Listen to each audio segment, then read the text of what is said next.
Coucou, salut vous. Je vous retrouve ici pour une petite vidéo autour d'un tirage, un plan de tirage que j'ai conçu, dont je mettrai les positions ci-dessous et que j'ai envie de tester avec vous, même si je l'ai déjà testé et je sais qu'il est vraiment trop cool, mais pour une espèce de tirage collectif, de travailler avec les énergies du moment. En effet, c'est un tirage de Samhain ou d'Halloween. Je fais ça alors que j'ai des grosses vidéos en attente qui sont déjà chargées et alors je me tâte trop à les partager ou pas. Et pour le coup, du coup, ça c'est un tirage qui... Je suis en train de mélanger mon slow roller. C'est un tirage qui fait toujours du bien, c'est plus agréable en fait tirer les cartes en vidéo que d'essayer de rassembler mes idées pour faire des vidéos dont je ne suis pas certaine sur l'idée de la triple déesse, parce que c'est tellement compliqué d'argumenter sur cette question de la déesse en tant qu'archétype, etc. Donc je suis contente d'être là pour quelque chose de pas forcément plus léger, mais plus spirituel, moins théorique et peut-être plus en accord avec les énergies du moment.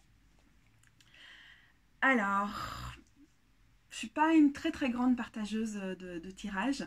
Pourquoi? Parce que je conçois rarement des tirages très développés autour d'un thème. Je tire les cartes à l'intuition en fonction des questions que je me pose ou que vous me posez. Et d'ailleurs, déjà quand je tire les cartes pour moi, j'ai rarement des gros plans de tirage prévus. Je vais plutôt suivre mon intuition. Je suis pas sûre que c'est la meilleure solution, mais c'est comme ça que je fonctionne personnellement. C'est pas comme ça que je fonctionne quand je tire les cartes pour d'autres. J'ai aussi, dans un style un peu pareil à celui qu'on va voir aujourd'hui, mais plus spécifique peut-être, j'ai conçu un tirage autour des messages de Leaf, qui est un arbre extraordinaire, qui est aussi un arbre de saison. Donc je vous laisse lire tout ça, je mettrai le lien aussi en bas. Ce que vous allez voir qui est similaire avec le tirage que je propose aujourd'hui, c'est des positions qui sont plutôt dans un flou poétique. Donc c'est des tirages qui vont vraiment favoriser l'intuition, voire l'écriture automatique, ou si vous écrivez pas, d'enregistrer, mais de façon complètement automatique, libre, les mots tels qu'ils viennent, même si ça peut faire partir dans des grands trucs mystiques. Donc je dirais que c'est des tirages à proprement parler divinatoires, et donc on sort certainement beaucoup de tirages qui sont plus conventionnels, ou en tout cas comme on en voit beaucoup maintenant, qui sont plus axés sur le développement personnel, et donc ils laissent beaucoup d'espace à ça. Par conséquent, par exemple sur le tirage de Leaf, moi je m'y suis retrouvée parce que je l'ai conçu en collaboration avec l'aide, avec les énergies d'un arbre, et je l'ai conçu pour moi puis je l'ai adapté pour vous. Je l'ai conçu sur un instant puis je l'ai adapté pour pouvoir le partager parce qu'il me paraissait fort, et que la sagesse, la protection et les leçons sur la vie et la mort que cet arbre a à nous apporter sont extrêmement importantes. Par contre, ce que je voulais dire en commençant une phrase par conséquent, c'est que quand je fais des tirages comme ça, comme celui d'Halloween, de Samhain, que je vais vous présenter aujourd'hui, les positions du tirage sont tellement libres et floues qu'en fait c'est assez utile quand je vais tirer les cartes pour d'autres gens de l'utiliser. Ça me permet vraiment de partir dans un truc, ça va activer quelque chose au niveau de l'intuition, et ça va me permettre de vraiment me lâcher. J'aime beaucoup ça parce que ça permet aussi, c'est le tirage qui va déterminer la question avec la première carte qu'on tire, et ça n'est pas ça n'est pas un tirage où on vient avec des questions. Si vous regardez mes premières vidéos et puis celles qui sont arrivées ensuite, vous verrez qu'au début j'étais vraiment pas à l'aise avec les tirages sans questions, parce que je pense que c'est normal aussi, hein, c'est l'expérience qui nous met à l'aise avec ça. Et maintenant, à la limite, je préfère parce que ça permet aux cartes et aux guides de vraiment nous emmener dans quelque chose. Donc voilà, donc c'est vraiment un tirage que j'ai conçu l'année passée en particulier pour tirer les cartes à des gens, et je l'ai beaucoup utilisé autour de Samhain et je l'aime beaucoup. Et ensuite j'ai fait des variantes. Il y a des corneilles et des mouettes qui sont en train de faire les faux folles autour de la fenêtre. Et les mouettes à Bruxelles, c'est pas non plus la chose la plus courante. Je les adore, mais je préfère les corneilles. Elles sont très courantes. Donc, comment fonctionne cet oracle, ce tirage? axé autour de l'oracle. Donc vous avez vraiment les positions en dessous et le lien vers le panneau de tirage qui est sur le site. Il fonctionne autour des éléments. C'est assez simple, me direz-vous. J'aime bien effectivement faire des variantes sur le thème des éléments et puis de venir en fonction des saisons, des thèmes, broder sur ce que les éléments m'inspirent dans le cadre d'un tirage. Donc par exemple, ici j'ai pris les 4 éléments et le 5e au centre, plutôt qui est de l'ordre de l'esprit, et j'ai brodé sur des thèmes qui me semblent intéressantes avec les thématiques de cette saison, de Samhain, qui sont des thématiques d'introspection, de contact avec les guides et ou les ancêtres, dans le sens le plus large, en tout cas de contact avec l'invisible, on dit... le voile entre les mondes, les voiles entre les mondes sont plus fins, donc on est plus en contact, on serait plus en contact avec l'invisible, avec tout ce qu'il y a autour et qui n'est pas forcément très très palpable le reste de l'année. Donc on dit aussi que cette idée du voile entre les mondes est une invention très récente qui daterait plutôt de l'époque victorienne. Et en même temps, bah, on baigne là-dedans et puis on l'observe aussi. Cette idée qu'il y a de la porosité entre les mondes à cette saison-ci quand on travaille de façon plutôt païenne. Et donc, du coup, même si l'image est récente, je trouve que le concept est intéressant, a du sens. Ça, c'est mon lamentin de thé. Mais arrête de pisser du thé partout, mon pauvre slow roller. Donc c'est vraiment intéressant quand même cette idée de voile entre les mondes, même si effectivement ce serait intéressant de réfléchir à le formuler plutôt différemment et à se demander ce que ça nous apporte de parler comme ça. C'est peut-être pas le truc... En tout cas c'est une image qui est sympa, c'est une image qui permet d'expliquer ce qu'on associe au niveau... plutôt païen, au niveau des pratiques de sorcières à cette période-ci de l'année. Et puis c'est pas parce que cette invention est plutôt récente qu'elle n'est pas utile et que comme on baigne là-dedans dans l'imaginaire collectif païen de sorcières, il est quand même utile et il nous forge et il nous influence dans nos pratiques, donc c'est aussi intéressant. Donc au centre j'ai l'oracle, plutôt pour la position de l'esprit, et je traduis ça par des grandes phrases, des grands mots-clés comme la boule de cristal, bougie, potion, plume et cailloux, tout ce qui émane de mon chaudron, ce qui frémit sur l'autel, les révélations d'Halloween, les messages des guides. Donc en gros, c'est une carte qui va nous permettre de voir tout ce qui est en train de... dans le chaudron, qu'est-ce qu'on lit dans les vapeurs qui va sortir un message pour cette période-ci de l'année. Ce que j'ai constaté en testant ce tirage, c'est que parfois, déjà l'année passée quand j'ai fait ça, j'avais genre sur un tirage sur 4 ou quoi, j'ai tiré la tour. Et du coup je trouve que la tour, même si on peut la ressentir très très profondément dans l'instant, c'est souvent quelque chose qui va étendre son spectre d'action sur plusieurs mois et qui parle aussi de tendances qui, même si on les a pas vraiment ressenties, étaient en train de se mettre en place dans les mois précédents. Et en fait la tour, elle nous permet de comprendre en tant que carte d'arcane majeure très très forte et très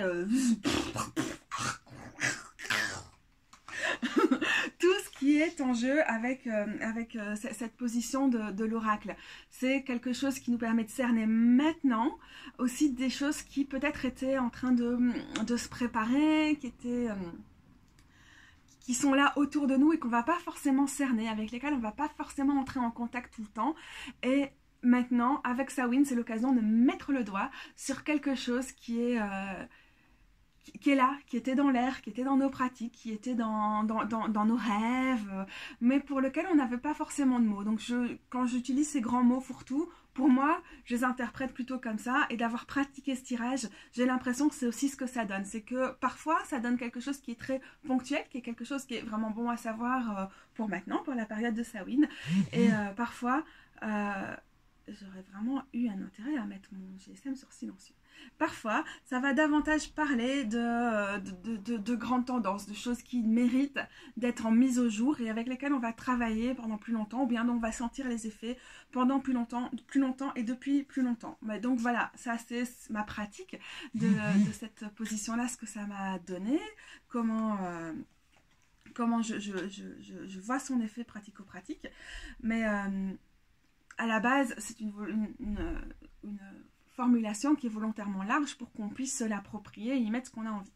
Alors ensuite, j'ai mis des mots-clés associés aux éléments en fonction des différentes parties du tirage, des positions du tirage, qui pour moi résonnent bien avec cette période.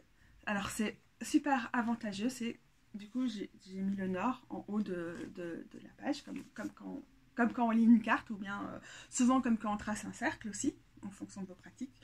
Ça dépendra. Et donc j'aime bien, quand je me mets, j'installe mon endroit où je vais faire ce tirage-là, j'aime bien commencer par le nord, mais le déplacer dans mon tableau de tirage, dans l'endroit où je vais déposer les cartes, en fonction de où se trouve le nord. Alors par le plus grand des hasards, je suis face au nord en cet instant. Donc je vais pouvoir vous tirer les cartes dans un ordre où je ne vais pas être un peu paumée à chaque fois pour replacer mon tirage en 3D devant moi.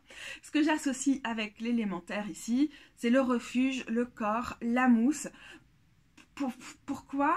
Certainement parce que c'est la période où la nature on est dans la dernière des récoltes, la nature elle est encore en train de se dépouiller, mais elle entre dans sa phase un peu ermite, elle entre en hibernation.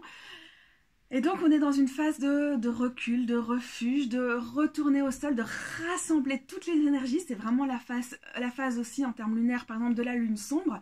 Et tout ça vient se rétracter, se rassembler, revenir à la graine, à la semence, se planter dans le sol et ne pas faire un bruit, être plutôt dans le silence dans les moments qui viennent. Et donc ça peut être le corps, parce que parfois on sent nos corps, ils ont un peu du mal à cette période-ci. C'est la période où tout le monde prend rendez-vous chez son kiné ou son ostéo, parce que waouh, ça devient difficile. On est un peu crevé, on manque déjà grave de luminosité, alors qu'on sait que l'hiver sera long. Donc je parle dans le cas précis des personnes qui vivent comme moi en Belgique, qui ressentent l'impact de cette façon-ci. Et puis donc aussi pour les gens qui sont dans l'hémisphère nord, puisque sinon c'est Beltane qui arrive dans l'hémisphère sud. Donc la mousse, cette espèce d'humidité qui traîne, voilà, comment on sent dans tout ça, que ce soit au niveau physique, matériel, que ce soit aussi au niveau de nos corps, qu'est-ce qui est en train de se jouer, qu'est-ce qui est en train ou qui commence à chercher du refuge, à chercher un peu d'appui, etc. Est-ce que ça peut être un peu instable? Voilà, mais c'est large et cette position, elle va évoluer en fonction de la carte de l'oracle que j'ai au milieu. Donc c'est vraiment ça que je trouve intéressant, c'est pas du tout quelque chose de figé. Et si quelqu'un a une carte d'oracle qui fait genre gros bouleversement au niveau de la carrière ou quoi, bah, l'élémentaire va aussi s'adapter à ça, par exemple. Alors, pour l'élément R, j'ai associé ça à la blessure, les baumes, les incantations. Je pense que je suis plus allée chercher dans ce que représentent pour moi aussi les épées dans le tarot, qui sont donc associées à l'air. Et donc pour cette période-ci, cette période de Samhain, où on a l'occasion aussi de se pencher sur les traumas intergénérationnels, les blessures qu'on se traîne, qui sont peut-être plus palpables, alors que le reste du temps, on les a sous contrôle. Et là, il y a des choses qui viennent s'ouvrir, des messages qui viennent pour dire ça. On est toujours là. Tu peux peut-être gérer ces traumatismes-là au quotidien, mais en fait, il y a encore des choses qui ont besoin de s'exprimer. Mais on est aussi dans les baumes, dans la guérison, dans ce qu'on peut appliquer là-dessus, et puis dans les incantations. Quelles sont les chansons qui vont nous faire du bien, les prières qui vont nous faire du bien, qu'on le prenne au sens propre ou au sens figuré. Quelles sont ces espèces de formules magiques qu'on peut appliquer sur ces blessures-là. Donc, à la base, je dirais, c'est plutôt à prendre au sens figuré, mais en fonction du tirage, ça peut très bien être quelque chose à prendre complètement au sens propre. Ensuite, pour le feu, j'ai associé des mots-clés comme la lanterne, le feu de bois ou le feu d'artifice, donc ça n'a pas forcément à voir les uns et les autres, mais je suis plutôt dans l'idée de l'ermite, c'est-à-dire, ok, on entre dans la phase de l'hiver, on est encore en automne, mais on commence à avoir ces petits réflexes-là de pouvoir aller à l'intérieur, période qu'on dit propice à l'introspection. Et donc, qu'est-ce qui va nous guider? Quelle va être la petite flamme, la petite lanterne qu'on va porter avec nous? Le feu de bois auprès duquel on va se réchauffer dans ces périodes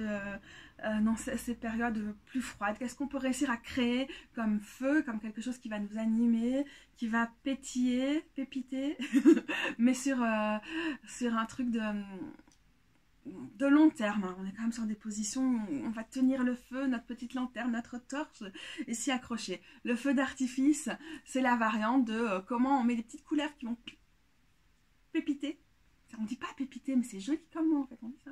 Faire des petites pépites, pop, pop, pop, pop, pop, pop, pop, dans tous les sens au cœur d'un hiver qui peut être sombre, ce qui n'est pas forcément négatif, mais parfois on a aussi besoin de ce qui nous amène un petit peu de jus, un peu de brillance, un peu d'éclat, un peu de flamboyance au cœur de l'hiver. Enfin, avec l'élément d'eau, on a la mystique, l'océan, le sacré, les rituels. Et j'aime bien finir sur cette position-là.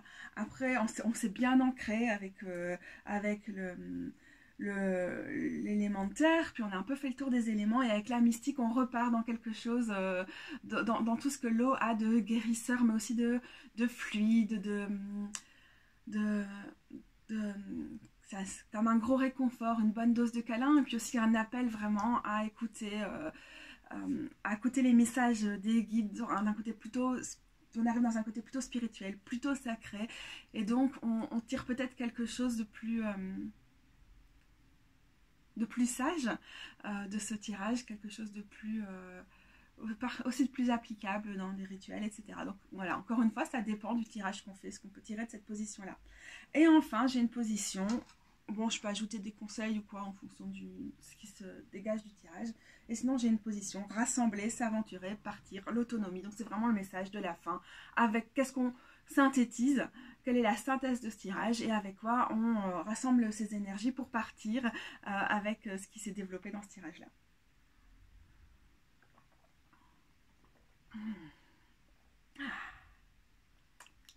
Armoise sirop. Et c'est approprié, le sirop c'est les ancêtres aussi, les esprits des arbres, des plantes, les guides dans le sens le plus large pour moi, le sirop. Et l'armoise qui est la plante de divination la plus parfaite, la plante de sorcière la plus magique pour moi dans ma pratique. Donc, ça fait du bien avant de commencer à vous tirer les cartes. Donc voilà, j'ai expliqué le tirage, en tout cas comment moi je le conçois, comment j'essaie de l'utiliser.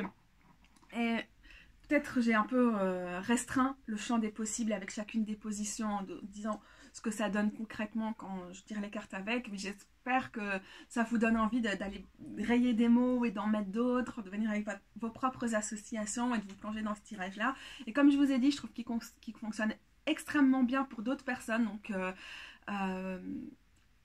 pour moi, Samhain, c'est aussi un gros moment d'échange. C'est le moment de mettre nos intuitions, nos capacités de cartomancienne au service des gens. Donc, je vous invite à vous l'approprier ou à le modifier, mais pour tirer les cartes pour d'autres aussi. Et peut-être dans une optique d'échange, donc en demandant à quelqu'un de vous tirer les cartes avec ce schéma-là, ou un autre, évidemment, pour cette période-ci. Donc, voilà. Mais si vous arrivez à l'utiliser pour vous, c'est cool. Et je vous conseille vivement de l'essayer en faisant de l'écriture automatique. Vous tirez les cartes, soit de vous dévoiler tout directement, soit au fur et à mesure, ça dépend vraiment. J'aime bien quand même dévoiler toutes les cartes, moi, personnellement, quand je tire les cartes pour celui-là, parce que parfois, ça me permet de commencer, d'aller piocher des informations qui vont manquer quand je tire la carte de l'oracle. Si je sens qu'il y a 2 cartes qui veulent sortir pour une position, j'en tire 2 aussi, pas de problème avec ça.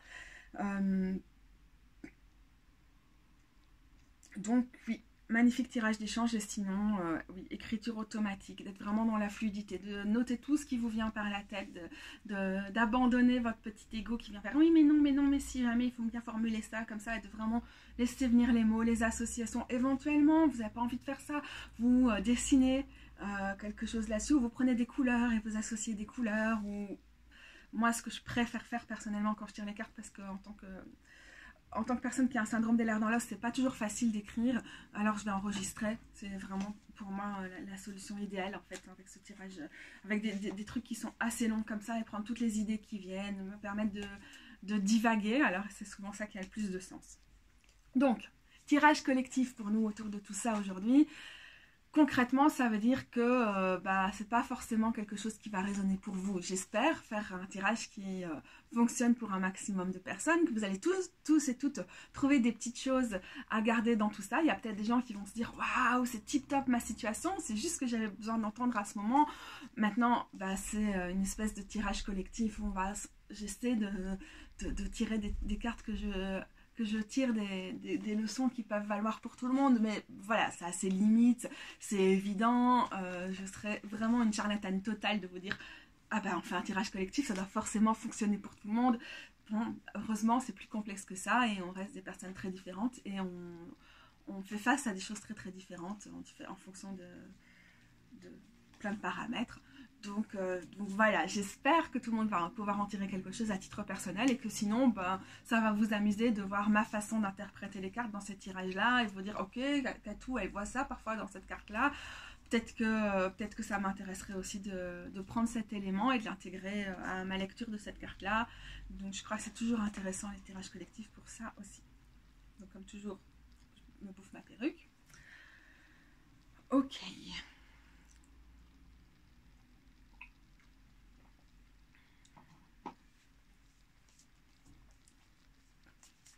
Bon je vous laisse vous concentrer si vous en avez envie, prendre une grande respiration avec moi, réfléchir à ce que vous espérez de ce tirage ou pas du tout et venir avec un cœur très ouvert pour entendre ces messages et donc vous connecter à vos guides, à ce que... Peut-être aller vous chercher une petite tasse de thé aussi, une petite tisane, ou allumer une bougie, brûler une plante, quelque chose comme ça, le temps où moi aussi je tire les cartes pour qu'on se trouve, on se réunisse. Donc je me passe sur pause.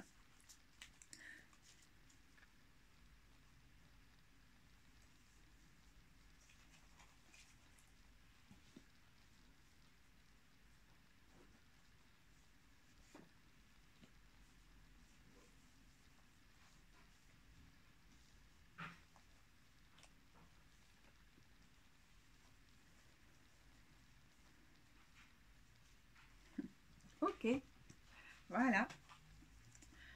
J'ai pas encore tiré la dernière carte pour rassembler un élément un peu final. J'aime bien la tirer en dernier lieu quand même. Donc je travaille avec le Slow Roller Tarot. Toujours aussi formidable et toujours aussi épuisé. Alors, l'oracle, on a le 4 de branches.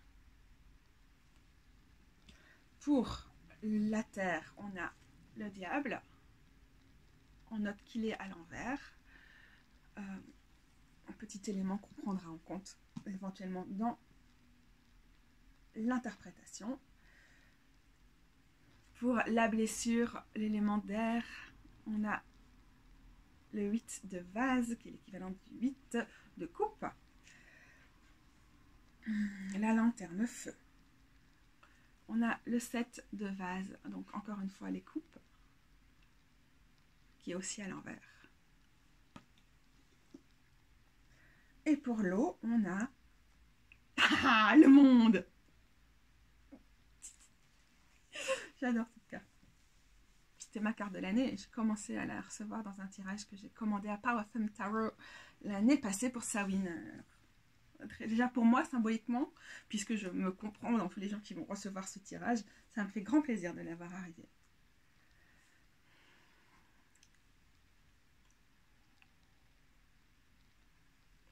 Les petits fennecs du 4 de branche du Slow Roller sont très très particuliers, je trouve.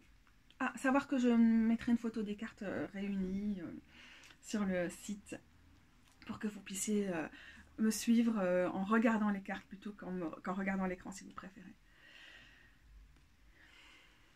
Il est particulier parce que il mobilise plus que tout l'idée de communauté, l'idée de se réunir.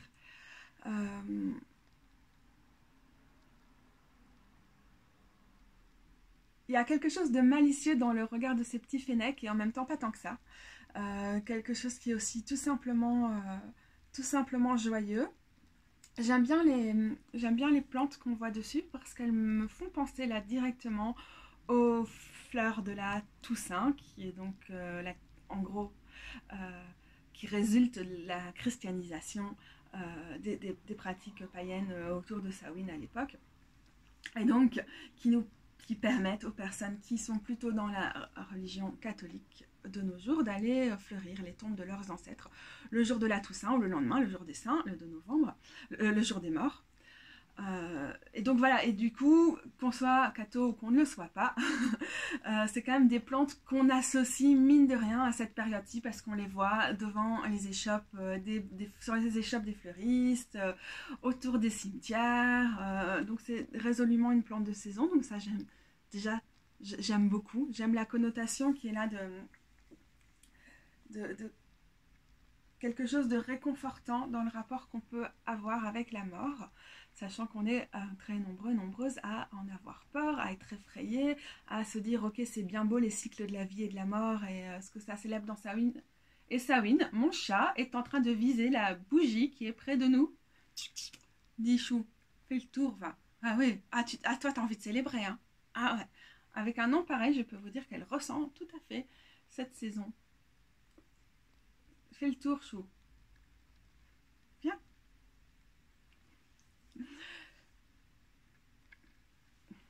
Petit conseil, quand vous tirez les cartes, dans la mesure du possible, évitez d'avoir des chats qui viennent polluer votre espace et vos énergies et votre concentration. Mais ce chat s'appelant Samhain, je pense que c'est tout à fait approprié. Mais ne vise pas cette bougie, non. Viens. C'est tout à fait approprié que cette petite suppote de sorcière viennent nous saluer. Ça va ma fifi? Et alors, qu'est-ce que tu as envie de célébrer toi avec Samhain? Parce que c'est bien ça, le 4 de bâton, c'est une carte de branche dans le slow roller, vraiment une carte de célébration. Et donc ça nous invite à vraiment se dire, mais ok, parfois c'est difficile. L'idée de la mort et aussi ce que c'est concrètement, on a perdu des êtres proches cette année ou à d'autres moments. Mais arrête! C'est pas du tout évident et donc c'est aussi d'essayer de trouver quelque chose qui nous fait du bien dans cette idée de cycle, que certaines choses partent. Mais arrête avec cette bougie! Arrête! Vous verriez sa tête. Voilà, donc certaines choses doivent céder leur place à d'autres. Et ça fait du bien. Et en même temps, Samhain, ça n'est pas que l'idée de la mort au sens figuré, c'est aussi vraiment de célébrer nos morts. Et c'est pas quelque chose d'évident parce qu'on vient souvent avec Samhain, c'est l'idée d'ancêtres, comme si on avait toutes et tous envie de nous connecter avec nos ancêtres et qu'ils étaient vraiment top et qu'on avait des trop bonnes relations avec eux quand ils étaient vivants et même après la mort, ou bien quand on vient de certains types de milieux, penser à nos ancêtres, c'est penser avant tout à des personnes violentes ou qui avaient des convictions qui sont très très loin des nôtres. C'est aussi faire un travail sur les traumas collectifs, les traumas familiaux et aussi sur les privilèges familiaux qu'on a pu avoir et notre position. Ce qu'on peut tirer en fait comme... qu'est-ce qu'on tire de cet héritage et qu'est-ce que ça révèle pour nous. Et du coup, la célébration est parfois très très difficile à associer à Samhain et c'est aussi difficile de se dire Samhain, travailler avec les ancêtres, on se fait mais lesquels? Est-ce que si on ne travaille pas avec nos ancêtres de sang ou de gènes, encore une fois une idée un peu spéciale aussi, est-ce qu'on va quand même essayer de faire un autel aux morts ou est-ce qu'on va essayer de travailler avec l'idée d'ancêtres plutôt spirituels et donc essayer d'honorer aussi la pensée par exemple, de grandes penseuses féministes qui sont venues avant nous, ou bien de nos chanteurs préférés, ou des choses comme ça. Donc ça, c'est déjà une façon de se dire travailler avec les ancêtres dans le sens le plus large, avec les morts au sens large et pas forcément avec les nôtres. Mais comment on établit ce lien, comment on établit cette célébration, c'est vraiment... Moi, je le prends là, pour le coup, comme vraiment cette idée... Faisons péter cette idée d'ancêtre et essayons de trouver quelque chose qui nous apporte de la joie. Samhain, mais tu vas te cramer.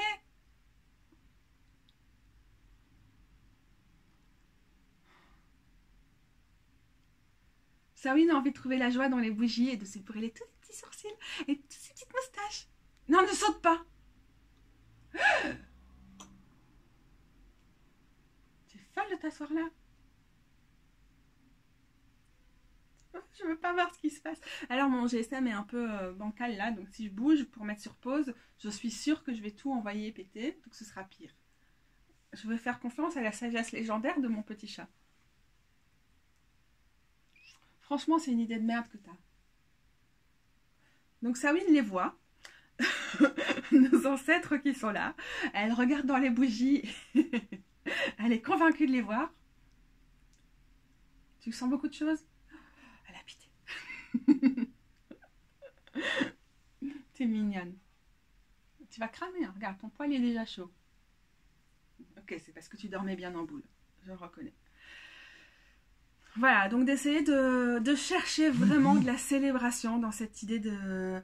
Dans l'idée de Sawin, dans Sawin, et peut-être, ok, c'est une période sombre, c'est une période où on est peut-être un peu déprimé, on a un peu mal partout, mais l'idée qu'il y a ici, dans cette carte-là, c'est celle de trouver notre communauté d'ancêtres et aussi d'avoir le droit de claquer la porte à tous les ancêtres avec lesquels ça passe pas ou qui sont un peu là pour nous parasiter, ou de se dire je suis pas obligée forcément d'entrer en contact avec cette grand-mère là avec laquelle ça se passait pas si bien, ou bien où je me suis rendu compte après j'avais pas vraiment d'affinité avec elle. Arrête, tu fais gaffe à ce que tu fais, chérie.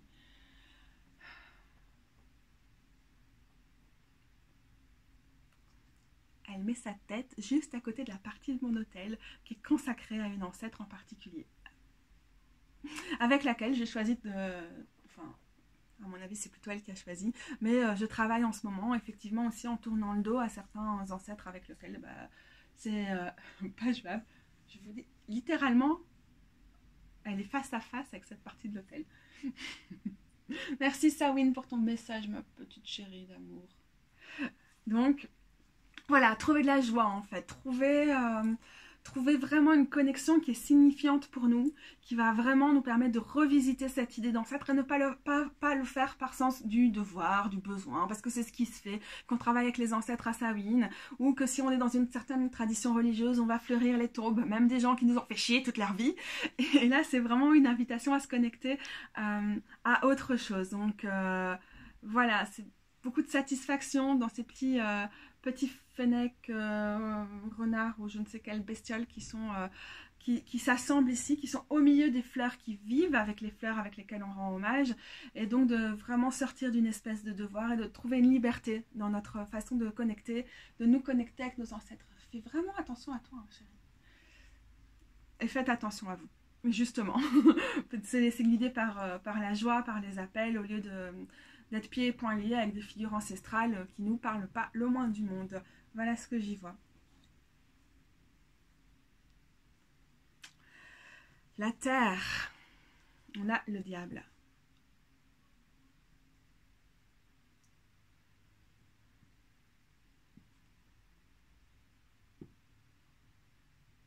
Quand je vois comme ça cette carte du diable là maintenant, elle me fait penser à la diabolisation des femmes qu'on a décrété être des sorcières lors du féminicide, de la persécution des sorcières. C'est la première chose qui me vient à l'esprit. Et ce qui me vient à l'esprit, et c'est quelque chose dont je parle assez souvent, c'est cette idée de nous sommes les descendantes des sorcières que vous n'avez pas pu brûler. Et pour moi, ça c'est aussi comment ça parle dans notre chair d'être aussi des descendants, des descendantes des sorcières qu'on a pu brûler. Parce que rien que d'un point de vue, comment dire, concrètement en fait, y a plein de sorcières qui ont été brûlées, qui avaient une descendance, qui avaient déjà des enfants, des petits-enfants ou des arrière-petits-enfants, et qui ont été brûlées en laissant ces descendants-là derrière elles. Donc déjà, c'est tout à fait possible, même si cette espèce de fétichisation de la victimisation de la sorcière qu'on veut faire nôtre et tout, pour moi, parfois, j'ai du mal, parce que je trouve que c'est dur, en fait, d'être des descendantes de sorcières qui ont été brûlées. Il y a tout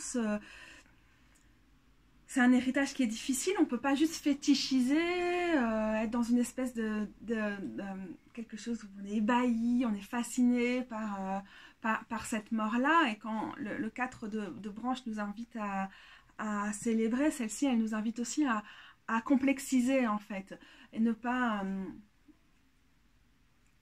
Si vous dites sorcière aujourd'hui et que vous me regardez, qu'est-ce que ça veut dire pour vous? Parce qu'aujourd'hui, on voit la sorcière que comme un truc d'empowerment, de reprendre la puissance sur soi, etc. Sabine, tu me fais peur.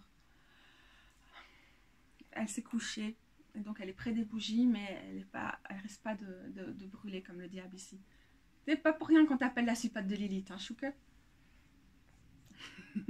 Et donc on voit vraiment cette figure, entre guillemets, j'aime pas cette expression, de la sorcière comme le symbole d'une puissance qu'on reprend sur soi, avec un héritage qui est que positif. On est les descendants des sorcières qu'on n'a pas pu brûler, ouais. Et je suis là, en fait c'est super trash d'être les descendants des sorcières, parce que la plupart, elles sont vraiment mortes en fait, elles ont vraiment été persécutées. Et oh non, c'est pas que de la joie, c'est pas que de la puissance, c'est aussi un devoir, c'est un héritage de lutte, de résistance, de vivre aussi avec des parts de notre psyché, de notre mémoire collective, de notre héritage qui sont trash. Et c'est pas que les meufs qui ont subi des procès à cette époque-là, c'est toutes les femmes déviantes, hors normes, qui par la suite et jusqu'à maintenant ont payé du prix de leur vie le fait d'être pas des femmes conventionnelles, d'avoir été remises à leur place par le système patriarcal et capitaliste et colonial. Et en fait, être les descendantes des sorcières, putain, mais c'est dur. C'est pas du tout, c'est pas du tout que quelque chose qui nous évoque de la puissance, mais la puissance qu'on en tire, on la tire dans la douleur, on la tire en ayant encore mal avec elle, on la tire en se rendant compte qu'il y a encore des meufs aujourd'hui qu'on tue parce qu'on les accuse d'être des sorcières. Et c'est pas que de la puissance, elles sont tuées en fait. Il faut lire Silvia Federici, il faut l'écouter, c'est important. Et du coup, j'ai l'impression que le diable, à l'envers, là, il vient nous dire réfléchir à nos ancêtres, à cet héritage, à ces traditions de pensée dans lesquelles on décide de se mettre. C'est aussi réfléchir à leur complexité. Et au moment où je vous dis ça, j'ai une bougie qui vient de rendre l'âme là. Ah non, elle brûle encore. Elle vient de rendre l'âme. Peut-être qu'il y a quelque chose là-dedans aussi, de pouvoir trouver refuge dans quelque chose qui fait moins mal, mais qui ne va pas forcément être de la puissance. Et de pouvoir rendre hommage, aller sur des lieux, on sait maintenant où il y a eu des procès de sorcellerie, et on sait aussi où on a tué, et dans certains cas brûlé certaines des sorcières dans nos régions. Si vous ne le savez pas, faites des recherches sur votre région, vous allez trouver ça. C'est peut-être l'occasion d'aller y déposer un bouquet, etc. Mais de sentir aussi comment ça résonne avec vous, comment ça résonne en vous. Et non, on ne travaille pas du tout là avec des énergies qui sont que faciles et qui sont que puissantes et qui sont que reprendre le contrôle sur notre vie. On a, à mon sens, on a un devoir dans cet héritage. Ça t'intéresse, hein, ma fifi, cette bougie qui fume encore longtemps après s'être éteinte. Elle est trop mignonne, ma fifi. Est-ce que tu veux pointer ta tête? Ah, regardez-moi ça. On est toujours là. Désolée. Donc voilà, le diable dans cette position du refuge du corps, c'est vraiment de réfléchir à comment ça s'incarne, comment ça nous affecte encore, et de réfléchir avec cette idée d'héritage, de continuité, mais dans quelque chose qui n'est pas non que des paillettes, des arcs-en-ciel, et on est les plus fortes et on va changer le monde, parce que oui, mais pour le faire, il faut aussi comprendre cette souffrance-là, la souffrance des sorcières, la persécution, le mal que nous font les systèmes capitalistes, patriarcales, de suprématie blanche et les autres. Et c'est la moindre des choses qu'on peut faire dans cet héritage. Et aussi penser, quand on a envie de travailler avec des figures de sorcières qui sont trop cool, qui nous ont trop inspirés et tout, va leur demander si elles sont d'accord, parce qu'il y a certainement plein de femmes qui ont été tuées à cette époque-là, qui ont absolument tout sauf envie qu'on leur fasse un hôtel, ou qu'on les fétichise maintenant en les réinterprétant à la sauce féministe, parce qu'en réalité, c'est pas leur kiff, et des trucs comme ça. Donc j'ai l'impression que cette carte-là, elle est une invitation à faire ça, à réfléchir à la continuité, à la pérennité. On est dans la carte de l'élémentaire, mais d'une façon peut-être un peu moins licorne et paillettes, et plus concrète. Et puis comme on est dans la terre et qu'on a ces chrysanthèmes là qui m'ont fait penser au cimetière et tout ça, c'est peut-être aussi le moment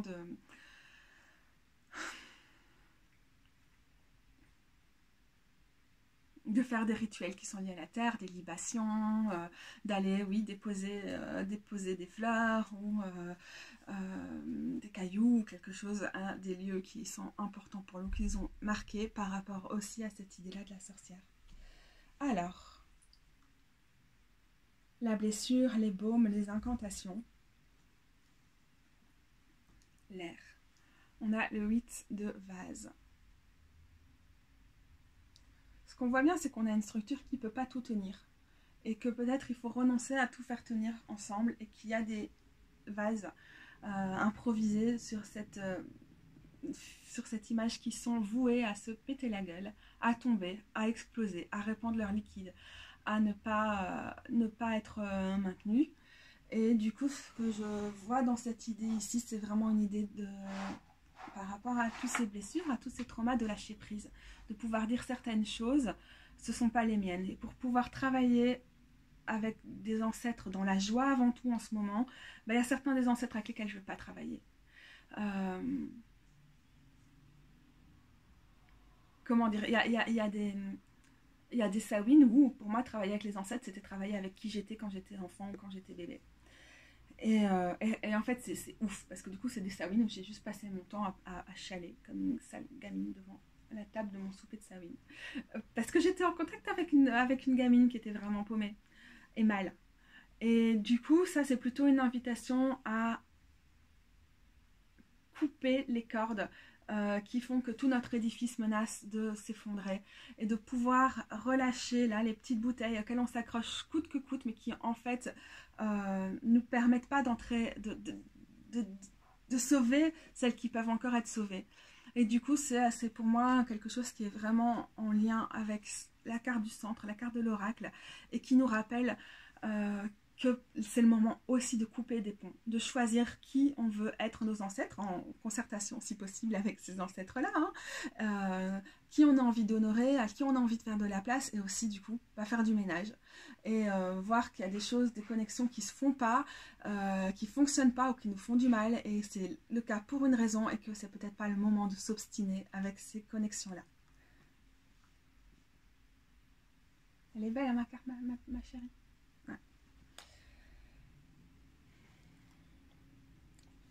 Et en ce sens, je trouve que le set de vase fait un peu le même office.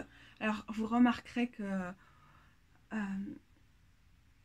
parfois, quand on parle du set de coupe, ce qu'on peut avoir comme mot-clé, c'est faire des châteaux en Espagne, et du coup, de rester dans des trucs complètement irréalistes et de pas réussir à se poser et tout. Alors, j'aime bien le château qui nous est proposé ici, qui est un château hanté, complètement trash, avec des morceaux de mains et de corps qui passent de partout, des squelettes. Encore une fois, c'est petites chrysanthèmes.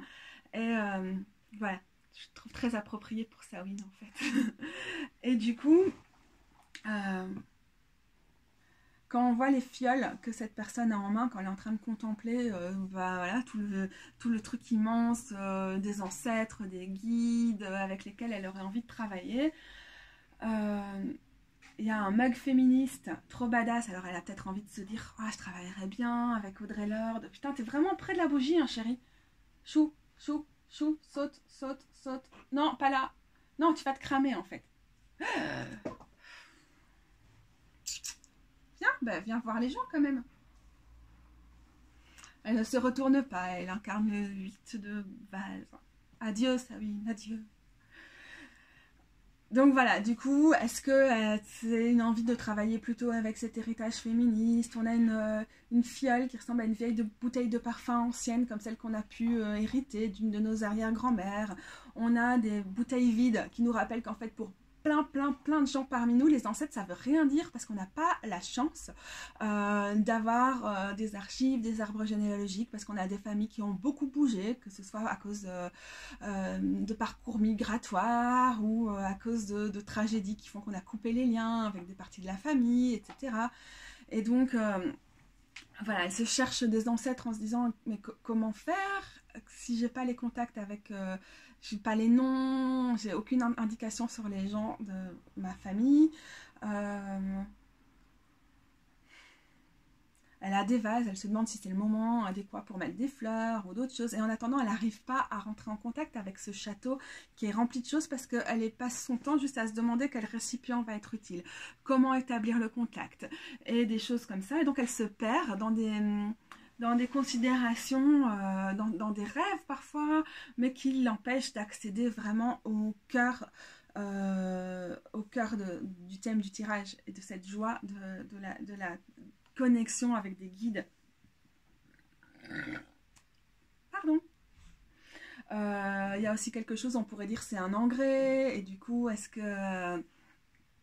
elle se demande est-ce que pour moi c'est plutôt le moment d'entrer en contact avec les esprits des plantes, est-ce que c'est vraiment pertinent pour moi de travailler avec les ancêtres qui sont mes guides, est-ce que j'ai envie de laisser cette coupe comme une offrande à une divinité plutôt, et des choses comme ça. Et donc la lanterne, là pour le coup ce serait de juste foncer dans le château hanté, ne pas trop réfléchir, ne pas trop intellectualiser, faire une espèce de méditation ou un rituel qui va durer quelques semaines en cycle lunaire ou quelque chose comme ça, et de se fixer, de se figer sur quelque chose, sur une voie. Ne pas trop réfléchir, y aller spontanément. Oui, peut-être faire une méditation guidée que vous allez trouver en ligne, ou bien tirer les cartes et faire une méditation autour d'une carte de tarot, ou faire une méditation avec une plante alliée.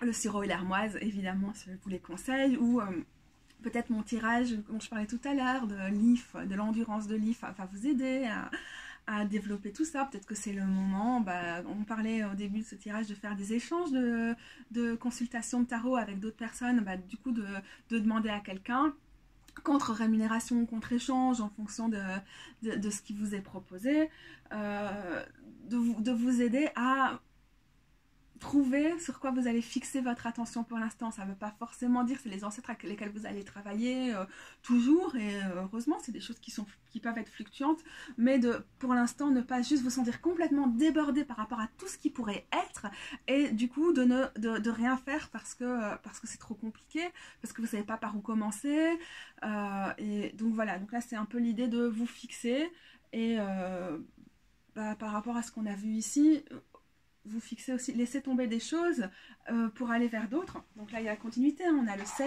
et le 8.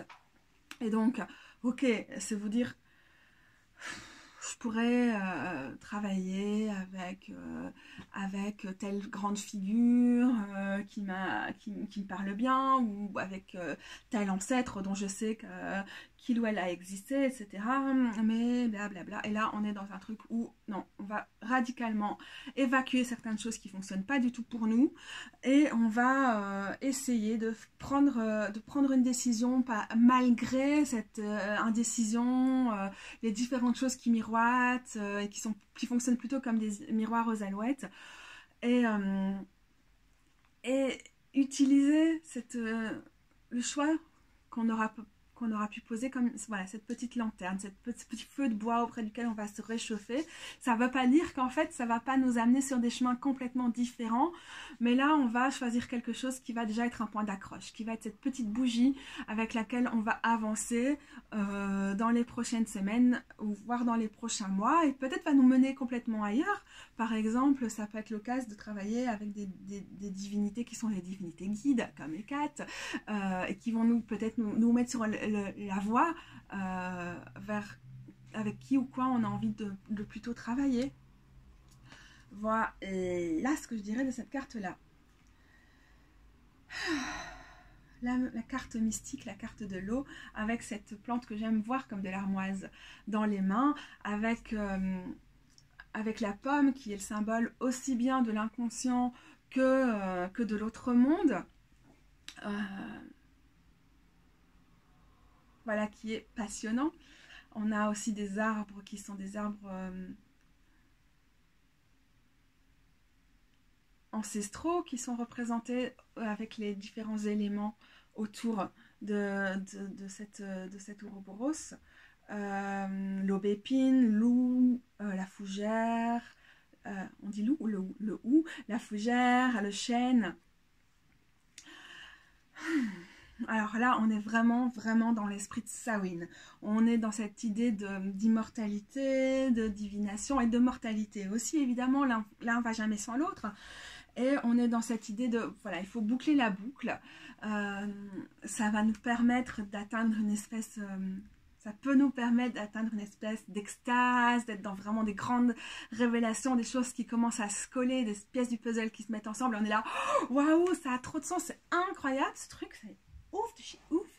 Et puis en même temps, le monde, c'est aussi la preuve qu'on a atteint une étape, en changeant aussi quelque chose dans nos pratiques, en se fixant, en choisissant la joie, même s'il y a des choix qui ne sont pas du tout faciles à poser autour de tout ça. Et qu'on passe au niveau suivant, au niveau ultime, au stade supérieur, et que du coup, il y a quelque chose qui change dans notre pratique, dans notre façon de voir les choses, dans notre façon de concevoir la spiritualité, les ancêtres, les guides. Alors peut-être moi je vous ai dit plein de conneries, vous ne vous sentez pas du tout, concernés par les pistes que j'ai données, mais ceci dit, voilà, il y a quand même une ouverture et une complétude en même temps. Donc les choses viennent se mettre en place, tous les éléments viennent se rassembler autour de ce cercle, de ce savoir, de cette connaissance de la pomme qui nous permet d'accéder à quelque chose. On va pouvoir prendre la petite graine là en son centre et la planter et voir ce qui va s'épanouir de neuf dans les prochains jours, semaines, mois, et en même temps on est vraiment dans quelque chose de waouh, ça se met en place en fait. Et donc une fois que ces choix sont posés des cartes précédentes et tout, c'est vraiment le moment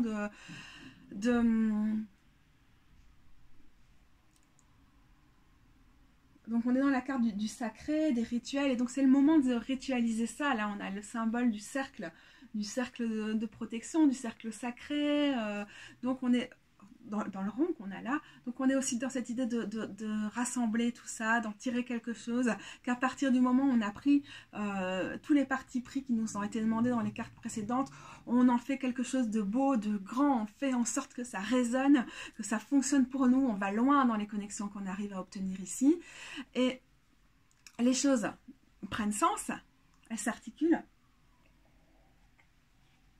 et on peut passer à la vitesse supérieure, à l'étape supérieure. On peut passer à autre chose.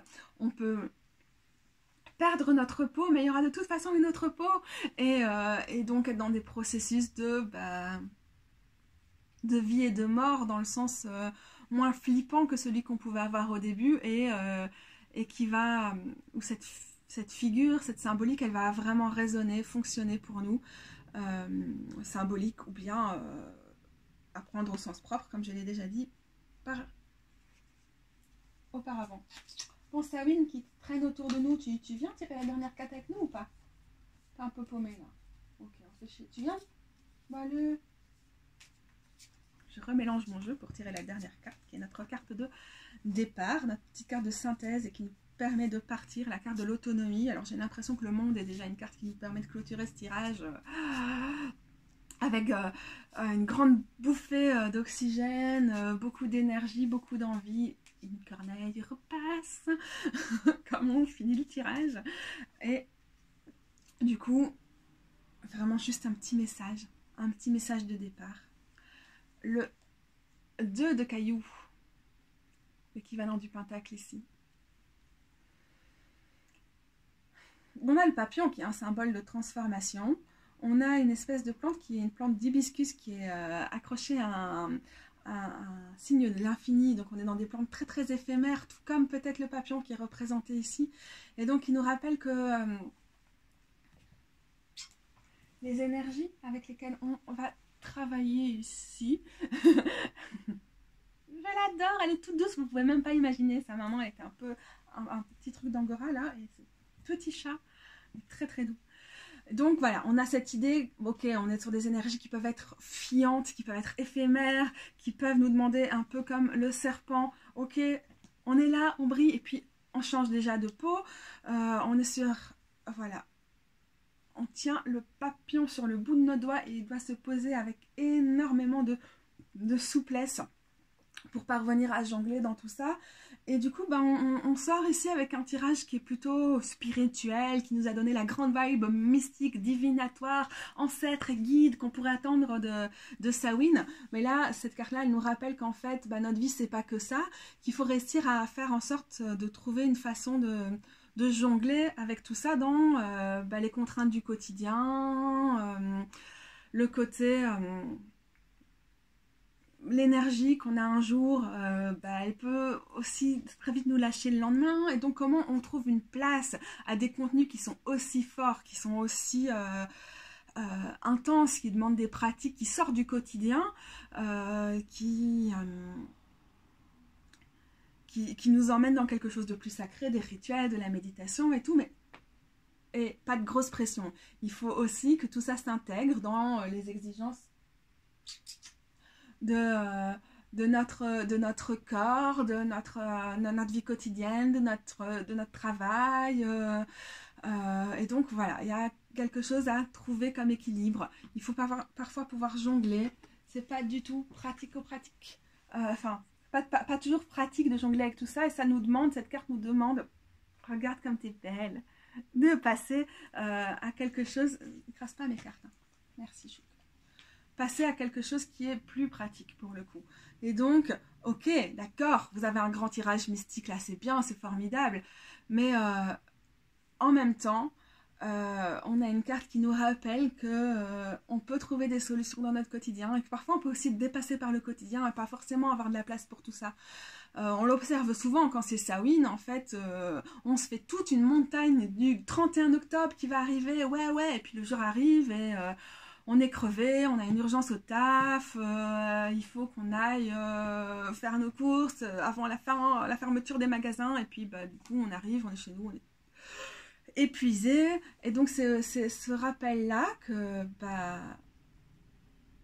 c'est pas facile et ça sert à rien de se culpabiliser. On va travailler sur des énergies qui sont assez longues aussi et on va pas se mettre la pression à tout prix. Et puis aussi on peut essayer de trouver des solutions plus profanes, plus banales, plus de l'ordre de la vie de tous les jours pour intégrer tous ces petits éléments et pas forcément être dans du big, too much, rituel, etc. C'est-à-dire que votre rituel, ça peut être que tous les soirs ou tous les matins, vous prenez un thé que vous dédiez à vos ancêtres. Par exemple, vous préparez une tisane avec des herbes que vous avez à la maison, vous allez acheter ou quoi, et puis vous vous consacrez en disant, voilà, à chaque fois que je vais boire cette tisane-là, je vais vraiment prendre le temps de réfléchir aux choses sur lesquelles j'aurais peut porter mon choix, ou bien à ce que ça représente pour moi le diable, ce qui peut être très très compliqué en fait dans le rapport aux ancêtres et aux guides et tout ça.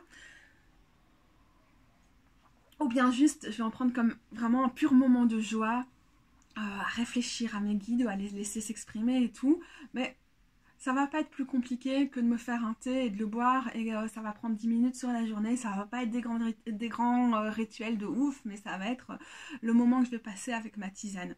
Ou voilà, ça peut être... je prends pas les transports en commun ou la bagnole pour tel truc, je le fais à pied et pendant cette marche, je me fais une espèce de marche divinatoire où je m'enregistre ou bien je laisse venir toutes les pensées autour des thèmes qui ont été évoqués ici. Et donc c'est vraiment d'intégrer ça au quotidien ou bien de faire une tisane ou de se creuser une citrouille ou un truc du style. je dis tisane, je vais dire une soupe. Donc de faire quelque chose avec, avec des légumes de saison par exemple et de l'infuser de toutes ces pensées-là.